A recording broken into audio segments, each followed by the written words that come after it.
में आज फिर से आपका स्वागत है। और कल हम पढ़ रहे थे, हमारे श्वसन तंत्र के बारे में पढ़ रहे थे।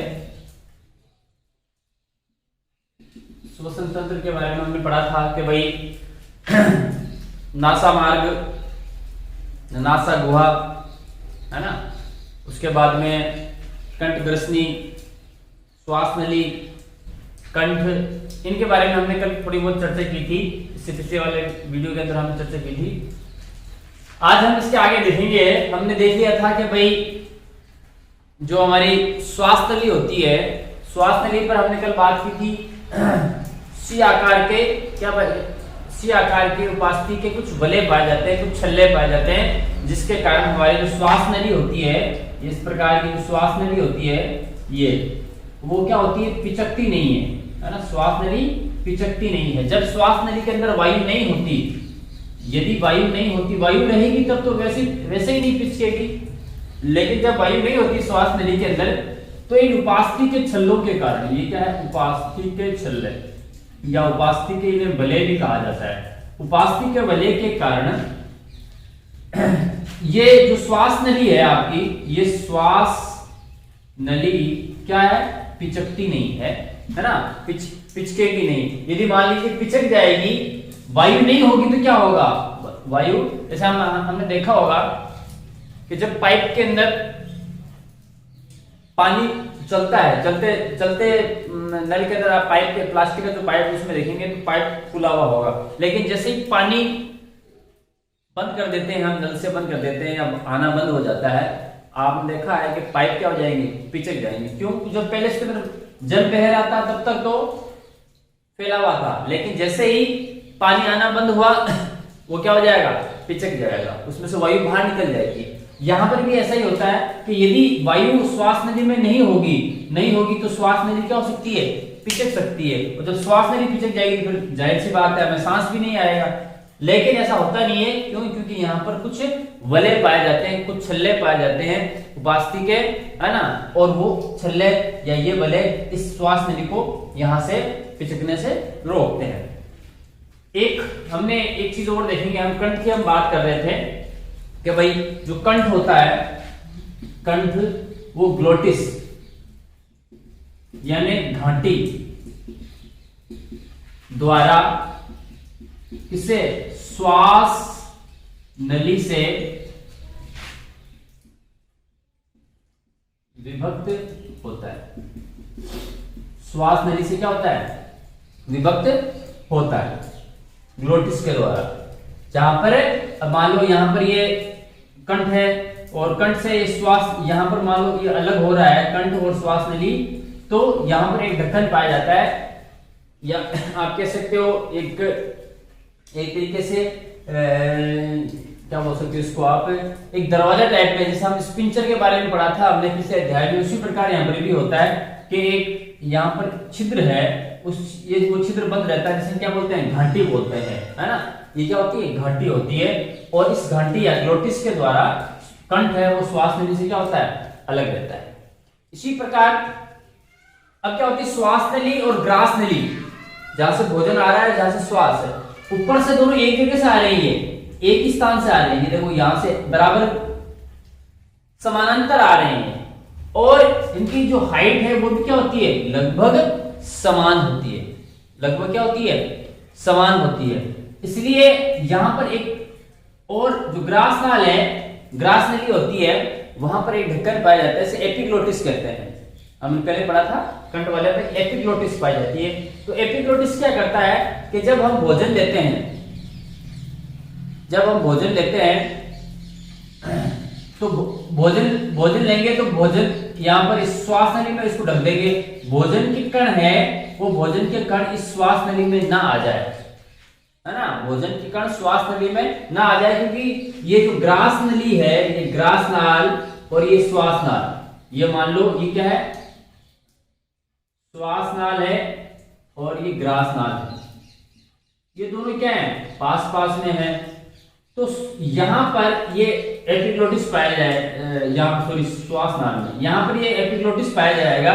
तो जब हम भोजन लेंगे तो भोजन कहाँ आएगा, ग्रास नली में आएगा। क्योंकि दोनों पास पास में है, यदि यहां से इसका या कुछ दरवाजा खुला हुआ रहेगा तो जल्दबाजी में भोजन के कण है वो श्वास नली के अंदर भी प्रवेश कर सकते हैं, श्वास नली के अंदर भी प्रवेश कर सकते हैं। लेकिन जब भोजन करते समय ये वाला जो ढक्कन है जिसे एपिग्लोटिस कहते हैं वो क्या हो जाता है, बंद हो जाता है। बंद हो जाने के कारण अब भोजन क्या है, सीधा इस ग्रास नली में ही जाता है, श्वास नली में नहीं आता। हमें बताया जाता है कि भाई खाना खाते वक्त बात नहीं करना चाहिए, वो इसीलिए नहीं करना चाहिए, इसीलिए बात नहीं करना चाहिए क्योंकि जब हम बोलते हैं तो श्वास नली वायु बाहर निकलेगी, वायु लगातार बाहर निकल रही है, तो श्वास नली क्या होती है, श्वास ये जो एपिग्लोटिस का जो ढक्कन है वो थोड़ा खुला हुआ रह सकता है, वो खुला हुआ हो जाता है, इसलिए भोजन के कारण श्वास नली में प्रवेश कर सकते हैं। तो ये बात हो गई। एक और चीज होती है इसके अंदर कि कंठ के अंदर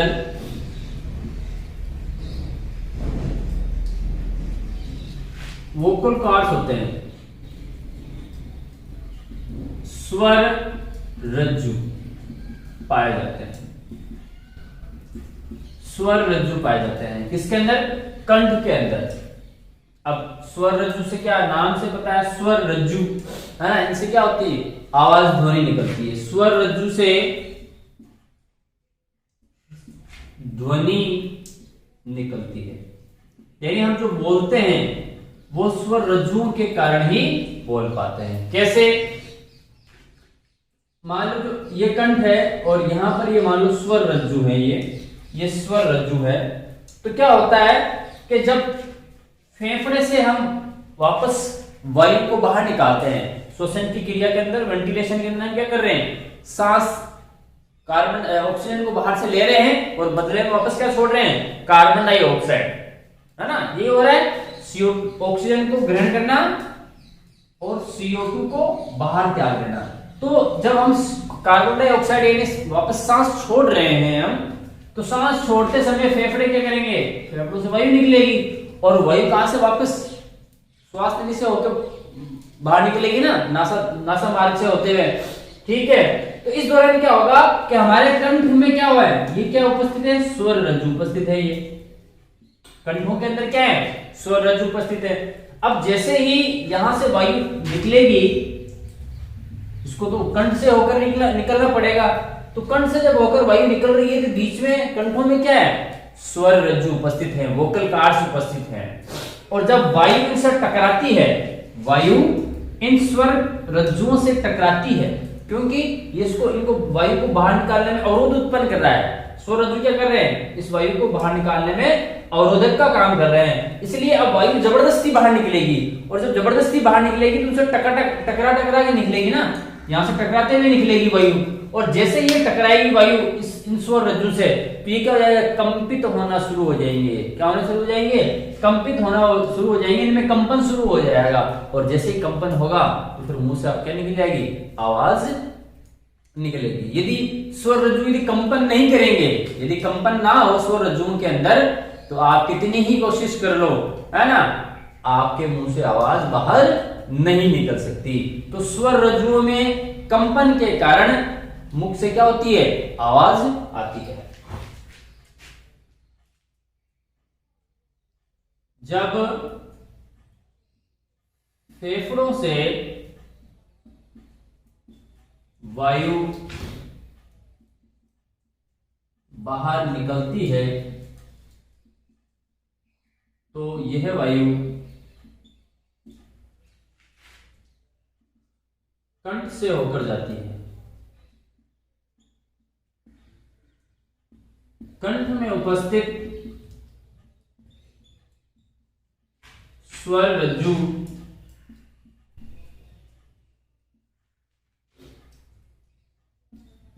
इस वायु का विरोध करते हैं, यानी उसको बाहर जाने से रोकते हैं, जिससे स्वर रज्जुओं में क्या होता है, कंपन होता है।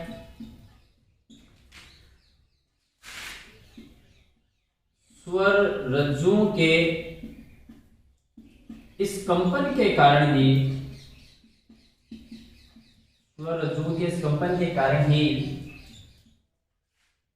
मुंह से ध्वनि निकलती है, मुंह से ध्वनि निकलती है। स्वर रज्जु पाए जा रहे हैं कंठों के अंदर, वायु बाहर निकल रही है, यहां से वायु बाहर जाएगी, तो जब वायु बाहर जाएगी तो कंठ के अंदर स्वर रज्जु है तो इनसे टकराएगी, टकराने से क्या होगा, ये इनमें कंपन शुरू हो जाएगा, ये कंपित हो जाएंगे, और जब ये कंपित होंगे वोकल कार्ड्स स्वर रज्जु कंपित हो जाएंगे तो फिर आवाज निकलना शुरू हो जाती है। अब इतनी बात हो गई, अब आ जाओ वापस श्वसनी पर आ जाते हैं, श्वसनी या श्वासनाल पर आ जाओ। अब ये जो आपके श्वसनिका है, श्वसनिका यहां पर थोड़ा डायग्राम बनाता हूं मैं। जैसे मान लीजिए ये श्वसनिका है, ये यहां से कंठ और श्वासनाल, अब ये अपने अपने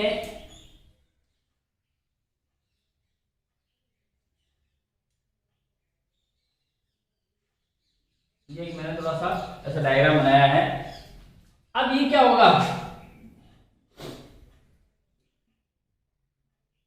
ये बायां फेफड़ा, ये दायां, सॉरी ये दायां नहीं होगा, ये फेफड़ा,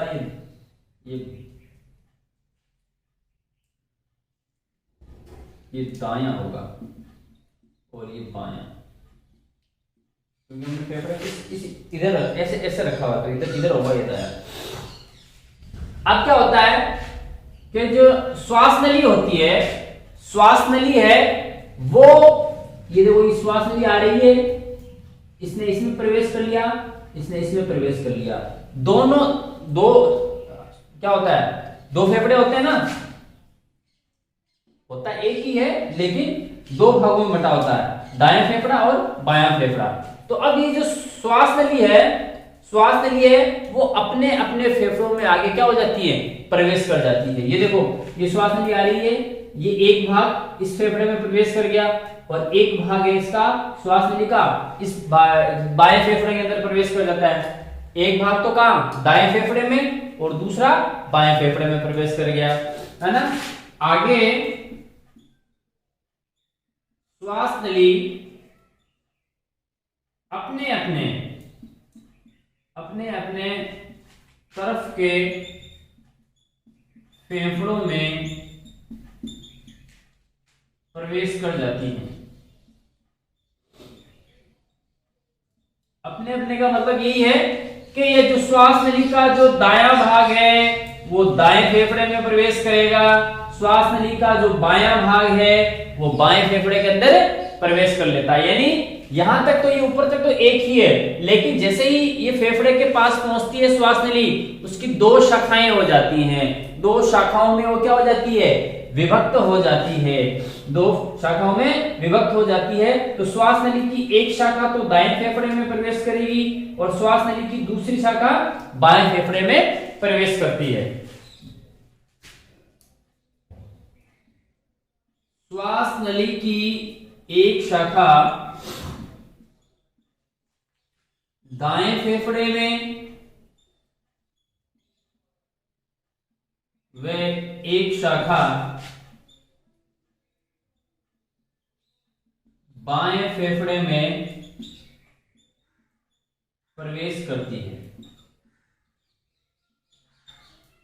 ठीक है, इतना काम हो गया कि ऊपर से आते आते अब इसने जो श्वास नली है वो फेफड़ों में प्रवेश कर रही है, दायां वाला भाग दाएं फेफड़े में और बायां वाला भाग बाएं फेफड़े में प्रवेश कर जाता है। ठीक है, अब आगे क्या होता है, जब ये प्रवेश करती है श्वास नली फेफड़ों में, है ना, जब फेफड़ों के अंदर प्रवेश कर जाती है, देखो यहां तक तो ये श्वास नली है, ये ध्यान रखना, यहां तक तो श्वास नली है, कहां तक, जहां तक इसने ये फेफड़े के अंदर इसने प्रवेश नहीं किया, तो फेफड़ों के ऊपर वाला जो हिस्सा है वो श्वास नली कहलाएगा। और जब फेफड़ों के अंदर जो भाग श्वास नली का जो फेफड़ों के अंदर प्रवेश कर जाता है उसे अब हम क्या कहेंगे, श्वसनी कहेंगे, ध्यान रखना। तो ये वाला हिस्सा क्या है, श्वसनी, ये क्या है, श्वसनी, ऊपर वाला क्या है, श्वास नली। अब जो भाग फेफड़े के अंदर प्रवेश ना किया हुआ है ना, श्वास नलिका या इसका श्वास नाल का, वो तो क्या कहलाएगा, श्वास नली कह दो या श्वास नाल कह दो आप, एक ही चीज है। और जो हिस्सा फेफड़े के अंदर प्रवेश कर जाता है श्वास नलिका, उसे हम श्वसनी कहते हैं। क्या कहते हैं? श्वसनी। तो श्वास नलिका जो भाग फेफड़ों में प्रवेश करता है उसे श्वसनी कहते हैं। क्या कहते हैं? उसे श्वसनी कहते हैं। अब ठीक है, अब आगे क्या होगा?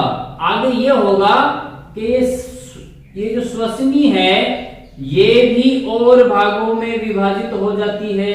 ये लो साहब, विभाजित कर दो इनको भी, यानी श्वसनी है ये भी आगे जाकर क्या हो जाती है? विभाजित हो जाती है। यहाँ पर श्वास नली विभाजित तो हुई है ना? पहले एक थी, अब दो हो गई, दो भागों में बन गई श्वास नली। एक भाग किसमें चला गया? दाएं फेफड़े में, और एक भाग किसमें चला गया? बाएं फेफड़े में। इसका मतलब यहाँ पर श्वास नली का भी विभाजन हुआ है ना? तभी इसकी दो शाखाएं बनी, एक बाएं फेफड़े में शाखा ने प्रवेश किया, एक दाएं फेफड़े में शाखा ने प्रवेश किया। तो इसी प्रकार अभी जो श्वसनी है अब वो भी क्या होगा? आगे विभाजित होना शुरू हो जाएगा। ठीक है, श्वसनी भी दोनों साइड की श्वसनी भी अब आगे विभाजित हो जाती है।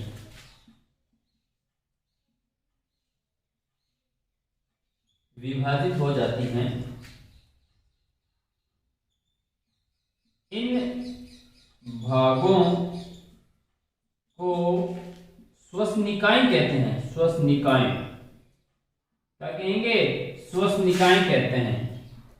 देखो, जब श्वास नली के दो पार्ट हुए थे, दो भाग हुए थे, तब हमने इसको श्वसनी कह दिया था, बायां श्वसनी और एक दायां श्वसनी। अब श्वसनी भी आगे क्या हो रही है? विभाजित होती जा रही है, डिवाइडेड होती जा रही है। तो ये जो भाग डिवाइडेड हो रहे हैं उन भागों को हम क्या कहेंगे? श्वसनिकाएं।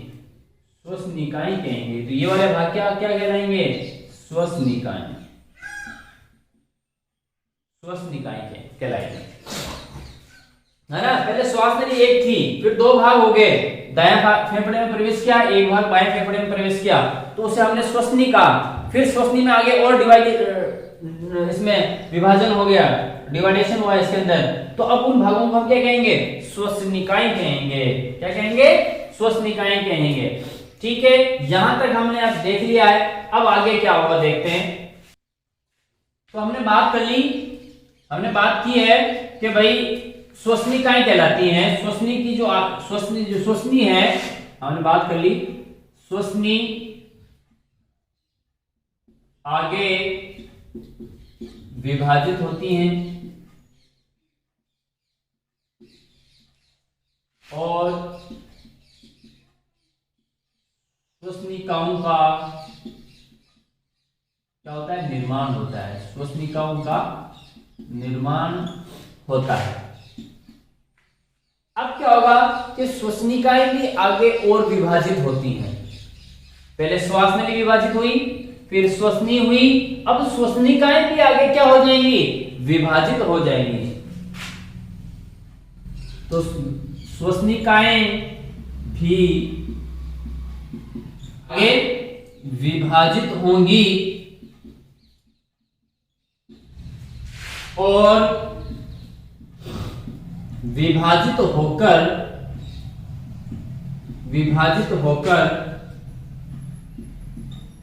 कुपिकाओं का निर्माण करती है। किसका? कुपिकाओं का।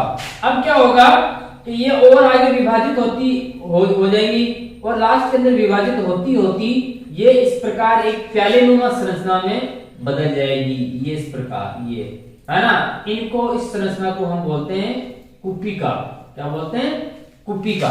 यानी इस प्रकार की एक संरचना बन जाएगी। लास्ट में ये विभाजित होते होते देखो यहाँ पर ये ऐसे करके, ये ऐसे करके, इस प्रकार, ये इस प्रकार की एक संरचना बन जाएगी। ये श्वसनी, यहाँ पर ये क्या है, श्वसनिकाएं है ना, ये श्वसनिकाएं हैं और श्वसनिकाएं आगे और विभाजित होंगी तो फिर कुपिकाओं का निर्माण होगा।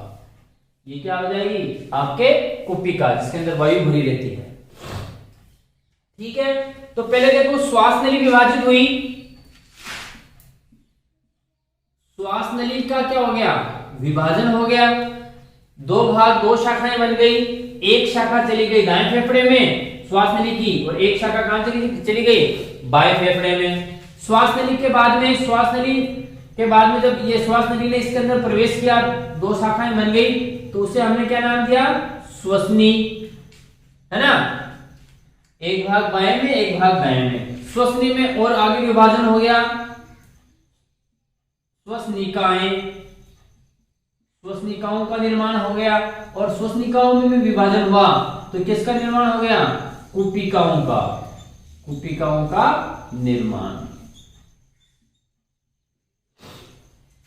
और इनके अंदर क्या भरा, कुपिकाओं के अंदर क्या होती है, वायु भरी हुई होती है। अब आगे देखो अब क्या होता है, तो कुपिकाओं का निर्माण हमने देख लिया, इस प्रकार कुपिकाओं का निर्माण हो चुका है।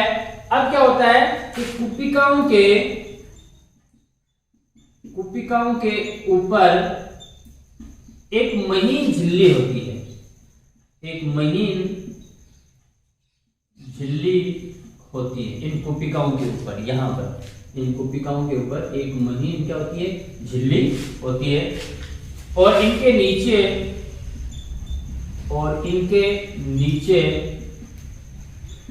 रुधिर केशिकाओं का जाल फैला रहता है, जाल फैला रहता है। यानी अब यहां पर क्या होगा, इसके नीचे बहुत सी क्या होगी, बहुत सी छोटी छोटी बारीक बारीक रुधिर केशिकाएं होती हैं। ठीक है, रुधिर केशिकाएं होती हैं इन कुपिकाओं के नीचे। अब क्या होगा, हमें पता है कि ये जो वायु है, वायु जो कहां से चली थी, आपके नासा मार्ग या नासा छिद्र से होकर आ रही है वायु, यहां से वायु प्रवेश कर रही है।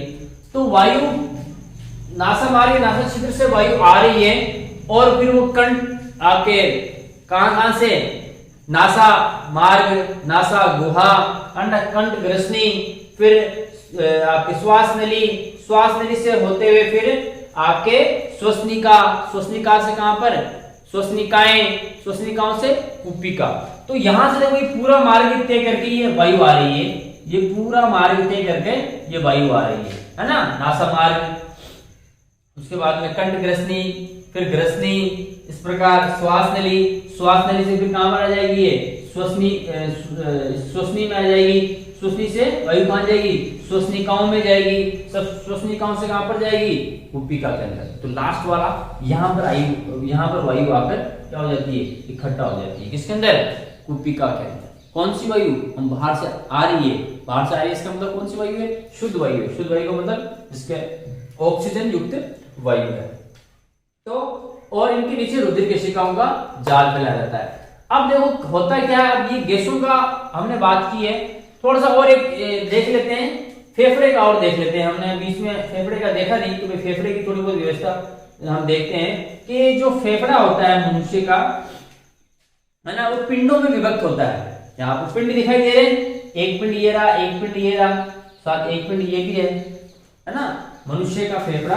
अभी हम जब थोड़ा एक बार यहाँ पर होल्ड कर देते हैं कुपिकाओं तक, उसके बाद में करेंगे, थोड़ा सा इसकी देख लेते हैं, फेफड़ों के बारे में बात कर लेते हैं। तो मनुष्य के फेफड़े पिंडों में विभक्त होता है, पिंडों में विभक्त होता है ना। बाएं फेफड़ा एक पिंड से तथा दायां फेफड़ा दो पिंड से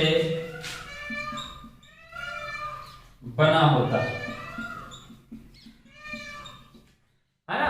ये जो फेफड़े हैं, इन फेफड़ा, अब देखो दायां दायां वाला हिस्सा देखो, दायां वाला हिस्सा आप देखोगे तो ये दो पिंडों में विभक्त होता है, ये इस प्रकार दो पिंडों में विभक्त होता है, जबकि बायां फेफड़ा है उसके अंदर एक ही भाग होता है, एक ही क्या होता है, पिंड होता है। ठीक है, अब आगे चलो। ये जो फेफड़े होते हैं, इस फेफड़े के ऊपर, फेफड़े के ऊपर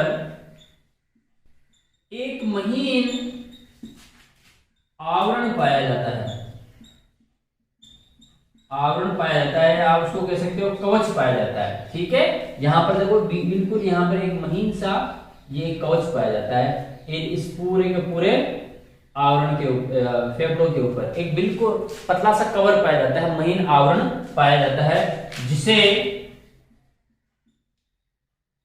फुफ्फुसा आवरण क्या कहते हैं, फुफ्फुसा आवरण कहते हैं। फुफ्फुस यानी फेफड़े को फुफ्फुस भी बोलते हैं।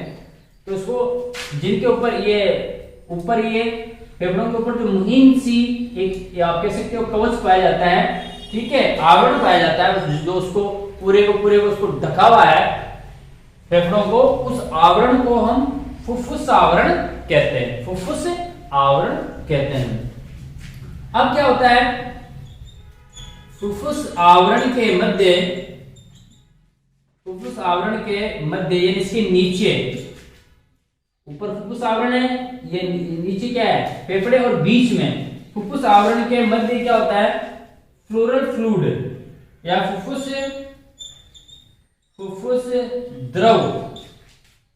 द्रव भरा रहता है,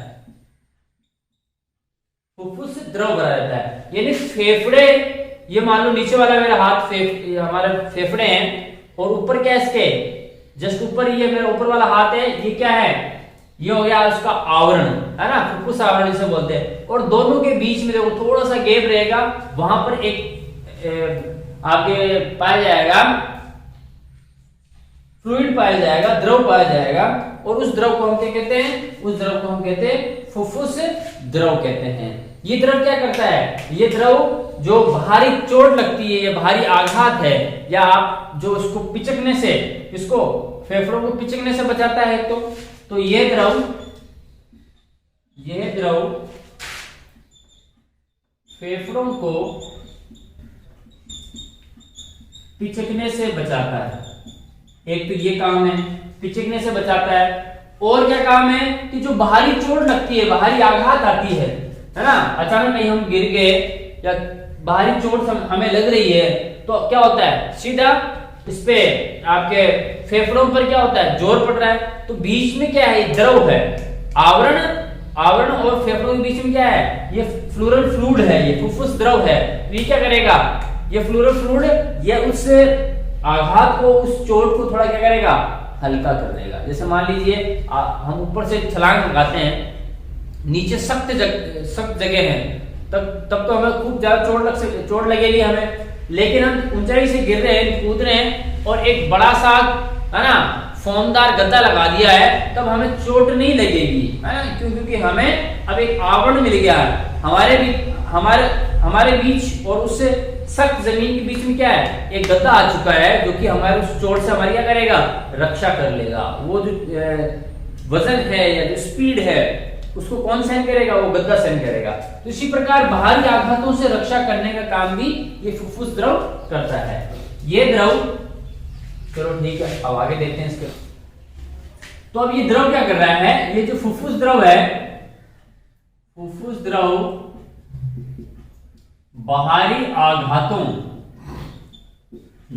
आघातों से फेफड़ों की रक्षा करता है ना। ये जो उसको फ्लोरल फ्लूइड है, फुफ्फुस द्रव है, जो आवरण और फेफड़ों के मध्य पाया जा रहा है, तो बाहरी चोटों से और बाहरी आघातों से क्या करता है, ये रक्षा करता है।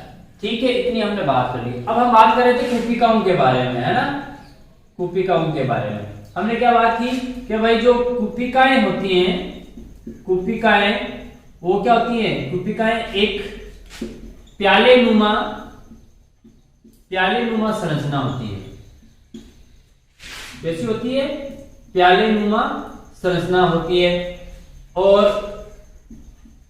कुपिका के ऊपर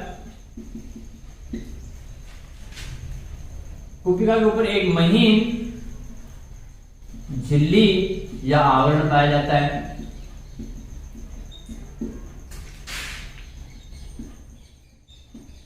इसके अलावा क्या विशेषता देखिए कि इनके नीचे रुधिर केशिकाओं का क्या होता है, जाल फैला रहता है। कुपिकाओं के रुधिर केशिकाओं का जाल फैला रहता है। फिर अब देखो क्या होता है, रुधिर केशिकाओं का जाल फैला हुआ है। जैसे मान लो ये कुपिका है, इस प्रकार थोड़ी सी इस प्रकार की संरचना होती है कुपिका की। ये श्वसनी का विभाजन होकर लास्ट में इस प्रकार कुपिकाओं का निर्माण कर रही है। तो इसके ऊपर क्या होती है, एक महीन झिल्ली होती है ना।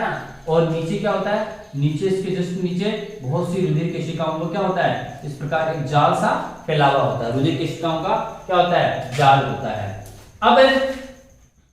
अब क्या होगा कि इसके अंदर क्या होता है, ऑक्सीजन युक्त रुधिर है। तो इसके अंदर क्या है, ऑक्सीजन है। क्या है इसके अंदर, ऑक्सीजन है। अब ऑक्सीजन है और इधर जो रुधिर केशिकाएं हैं, इन रुधिर केशिकाओं के ब्लड में साथ क्या है, कार्बन डाइऑक्साइड। क्या है, कार्बन डाइऑक्साइड। अब देखो यहां पर गैसों का आदान प्रदान होगा, यहां पर गैसों का आदान प्रदान होगा। कैसे होगा कि इस कुपिका के अंदर वहां से बाहर से आई हुई क्या है, ऑक्सीजन है। और विभिन्न प्रकार की उपापचय क्रियाओं के फलस्वरूप जो कार्बन डाइऑक्साइड बनती है वो रुधिर केशिकाओं के साथ में है। तो अब क्या होगा कि ये जो इसके ऊपर हमने बात की, कुपिका के ऊपर एक पतली सी महीन सी क्या होती है, झिल्ली होती है। झिल्ली होती है कुपिकाओं के अंदर। अब देखो वायु आ रही है नासापार्क से होते हुए श्वास नली, श्वसनिकाएं और फिर यहाँ पर कुपिकाएं। अब क्या होगा कि इसके अंदर जो ऑक्सीजन है, कुपिकाओं के अंदर ऑक्सीजन है, वो विसरण विधि द्वारा, इसके द्वारा विसरण विधि द्वारा विस्तृत होगी। अब विसरण विधि द्वारा विस्तृत क्यों हो रही है, क्योंकि उसके ऊपर हमने पहले ही बात की है कि जो इसके ऊपर आवरण है, झिल्ली है कुपिका के ऊपर, वो बहुत ही महीन है, बहुत ही पतली झिल्ली है। तो धीरे धीरे वो ये जो ऑक्सीजन है वो रिश्ती भी कहां चली जाएगी, वो रिश्ती भी इन रुधिर केशिकाओं में आ जाएगी। ठीक है, रुधिर केशिकाओं में चली जाएगी ऑक्सीजन। तो अब इसको जो रुधिर को केशिकाएं इसके नीचे आई हैं, अभी जो ब्लड लगातार जिनके अंदर बह रहा है, वो अपने साथ में क्या ला रहा है, कार्बन डाइऑक्साइड ला रहा है ना। तो अब ये जो कार्बन डाइऑक्साइड तो इसके अंदर चला गया, तो ये ऑक्सीजन तो रुधिर केशिकाओं में चला जाएगा। और रुधिर केशिकाओं में जो उपस्थित कार्बन डाइऑक्साइड है वो कहां चला जाएगा, वो चला जाएगा कुपिकाओं के अंदर। जिसके और ये कुपिका वापस जो सांस छोड़ते हैं तो वापस ये जो कार्बन डाइऑक्साइड है ये आपके श्वसनिकाएं, श्वासनाल, कंठ होते हुए ये नासामार्ग से बाहर त्याग दिया जाता है। इस प्रकार यहाँ पर कुपिकाओं के द्वारा क्या होता है, गैसों का आदान प्रदान होता है, गैसों का विनिमय होता है, गैस विनिमय होता है। तो कुपिकाओं द्वारा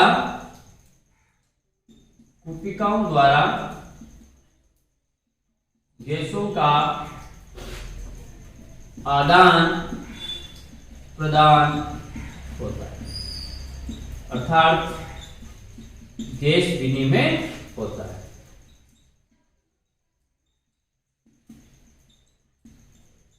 तो यहां पर ऑक्सीजन है वो इसके अंदर प्रवेश कर जाएगी रुधिर केशिकाओं में, रुधिर केशिकाओं का जाल फैला हुआ है, और रुधिर केशिकाओं में जो कार्बन डाइऑक्साइड है वो यहां पर चली जाएगी, इसके द्वारा फिर उसको बाहर त्याग दिया जाता है। अब हम बात करेंगे श्वसन की क्रिया विधि कि भाई श्वसन की क्रिया है वो किस प्रकार होती है। दो प्रकार से होती है, एक होती है आपके निश्वसन या अंत्य श्वसन, यानी जब हम सांस लेते हैं, निश्वसन या अंत्य श्वसन।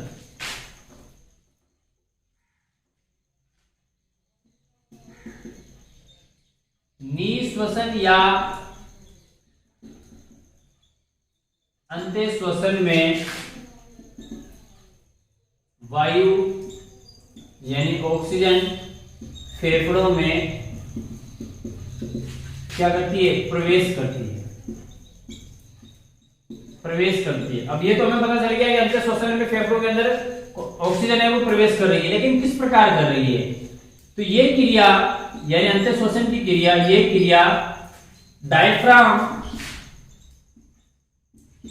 वे अंतराप्रसूत पेशियां, अंतराप्रसूत पेशियों के सम्मिलित संकुचन के कारण होता है,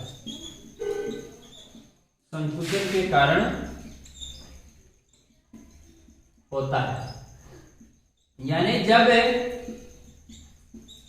डायफ्राम में संकुचन होता है तो अब क्या होगा, जैसे ही हम क्या होगा सांस लेंगे, इन डायफ्राम में संकुचन होगा, संकुचन होगा तो जो डायफ्राम में क्या होता है, ये डायफ्राम इस प्रकार धनुषाकार होता है, डायफ्राम इस प्रकार तना हुआ होता है डायफ्राम। लेकिन जैसे ही संकुचन होगा तो अब ये थोड़ा सा धनुषाकार से कैसा हो जाएगा, ये थोड़ा सा सीधा हो जाएगा, पूरा सीधा तो नहीं हो सकता, इस प्रकार हो जाएगा।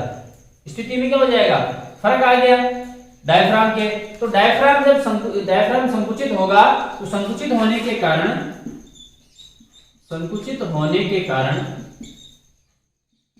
डायफ्राम क्या हो जाएगा, चपटा, डायफ्राम चपटा हो जाएगा। अब डायफ्राम की तो बात हो गई, संकुचित हुआ डायफ्राम, चपटा हो गया, और साथ साथ अंतराप्रसूत पेशियां, अंतराप्रसूत पेशियों में क्या होगा, अंतराप्रसूत पेशियों में क्या हुआ, अंतराप्रसूत पेशियों में संकुचन से ये पेशियां, अंतराप्रसूत पेशियां ऊपर की ओर उठ जाती हैं या बाहर की ओर खींच जाती है, ऊपर की ओर खींच जाती है। अब जब ऊपर की ओर खींच जाएगी तो क्या होगा, जिसके कारण वक्ष गुहा का आयतन क्या हो जाएगा, बढ़ जाएगा, वक्ष गुहा का आयतन बढ़ जाएगा। अब जब वक्ष गुहा का आयतन बढ़ेगा तो क्या होगा, वक्ष गुहा का जब आयतन बढ़ेगा तो बाहर का जो दाब है, वायु का दाब है ना, बाहर का दाब है वो क्या हो जाएगा, अंदर के दाब से वो कम होगा, अंदर क्या हो गया, दाब अधिक हो गया, बाहर कम हो गया। तो अब वायु है उसने वो बाहर से अंदर की ओर फेफड़ों में क्या करेगी, प्रवेश करेगी, है ना, वायुमंडल से अब वायु है वो फेफड़ों के अंदर प्रवेश करेगी। क्यों, क्योंकि वक्ष गुहा का आयतन क्या हो गया, बढ़ गया है। किस कारण बढ़ गया है, डायफ्राम और अंतराप्रसूत पेशियां, ये अंतराप्रसूत पेशियां होती है, ये पूरी की पूरी जो पसलियां होती है और ये फेफड़ों को ढककर रखती है, हृदय और फेफड़ों को। तो अंतराप्रसूत पेशियां और ये जो डायफ्राम है इसमें संकुचन के कारण डायफ्राम चपटा हो जाता है, अंतराप्रसूत पेशियां ऊपर की ओर खिंच जाती है, जिसके कारण वक्ष गुहा का आयतन बढ़ जाता है। वक्ष गुहा का आयतन बढ़ने के कारण अब क्या होगा, बाहर से जो वायु है यानी ऑक्सीजन है वो फेफड़ों के अंदर प्रवेश करना शुरू हो जाएगी, और ये जो प्रवेश है ऑक्सीजन का वो तब तक रहेगा जब तक बाहर का और अंदर का दाब क्या ना हो जाए, वायु का वो समान ना हो जाए। जब वायु का दाब समान हो जाएगा बाहर और फेफड़ों के अंदर, तब फिर क्या होगा, अब जो श्वसन की क्रिया है यानी सांस लेने की जो क्रिया है वो बंद हो जाएगी। बंद होने का मतलब है अब बाहर से वायु है, ऑक्सीजन है, वो अंदर प्रवेश अब नहीं करेगी, क्योंकि जितनी उसको ऑक्सीजन की आवश्यकता है, जितनी वायु की आवश्यकता है, उतनी पूरी की पूरी वायु उन कुपिकाओं के अंदर या फेफड़ों के अंदर आ चुकी है। तो ये तो हो गया निःश्वसन यानी अंदर की ओर श्वसन की क्रिया, सांस लेना, है ना। अब आता है बाह्य श्वसन या उसे उच्छ्वसन भी कहते हैं। उच्छ्वसन क्या कहते हैं इसे, उच्छ्वसन। उच्छ्वसन का मतलब होता है बाहर सांस छोड़ना, सांस छोड़ना, यदि हम साधारण भाषा में देखें उच्छ्वसन का मतलब होता है सांस छोड़ना। निःश्वसन यानी सांस लेना, उच्छ्वसन यानी सांस छोड़ना। अब ये भी देखो इसी कारण होता है कि अंतराप्रसूत पेशियों और डायफ्राम के कारण, यानी जब डायफ्राम, अभी तो यहाँ पर क्या हो रहा था, ये इसमें संकुचित हो रहे थे, अब वापस शिथिल हो जाएंगे। जब डायफ्राम शिथिल होगा तो वापस कैसा हो जाएगा, ये फैलकर इस प्रकार हो जाएगा, ये शिथिल होते ये डायफ्राम शिथिल होगा और अंतराप्रसूत पेशियों में भी शिथिलन होगा, तो अंतराप्रसूत पेशियां भी क्या होगी, अब ऊपर की ओर ना जाकर नीचे की ओर चली जाएंगी, नीचे की ओर जाएंगी अंतराप्रसूत पेशियां और डायफ्राम संकुचित, उसका जो संकुचन है वो खत्म हो जाएगा और शिथिल अवस्था में वापस से कैसा हो जाएगा, कि धनुषाकार हो जाएगा, जिसके कारण अब वापस वक्ष गुहा का आयतन क्या हो जाएगा, कम हो जाएगा। जब वक्ष गुहा का आयतन कम होगा तो वक्ष गुहा के अंदर जो भरी हुई वायु है उस पर क्या लगेगा, दाब लगेगा, प्रेशर लगेगा और वायु है वो क्या हो जाएगी, कुपिकाओं से निकलकर बाहर नासा मार्ग से बाहर छोड़ दी जाती है और इसे ही हम क्या कहते हैं, उच्छ्वसन कहते हैं। तो आज के लिए फिलहाल इतना, फिर कल इसके आगे वीडियो में हम देखेंगे, चर्चा करेंगे। तब तक धन्यवाद।